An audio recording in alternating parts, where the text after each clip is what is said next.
Okay guys, magbubunatan na tayo ng exchange gift para sa Christmas party. La, ayan na naman si Angela, bida-bida, feeling president. Absent kasi yung president, 'di ba? Kaya ako yung tumatayong president. Hala, sana si crush mabunot ko. Sana yung crush ko yung mabunot ko.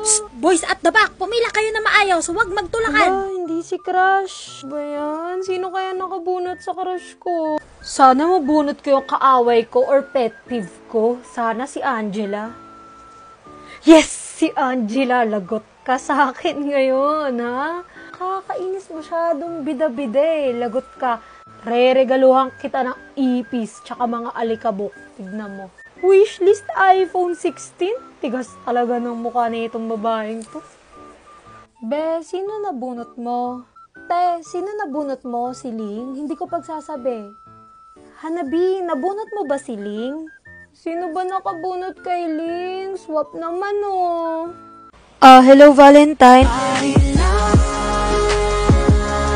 Tanong ko lang sana, anong wishlist mo? Wala kasing nakasulat sa'yo eh. Ikaw kasi nabunot ko. Ano bang gusto mo? Ikaw? Ha? Ano? Hindi, ibig ko sabihin, ikaw nang bahala. Kung anong ireregalo mo sa kahit akin. baso ibigay ko sa'yo, okay lang. Kahit picture frame, kahit walya, okay lang. Oo naman. Kahit ano, basta galing sa'yo. De, biro lang. Hindi nga, anong gusto mo talaga? Kiss? Ha? Ay, hindi, joke lang.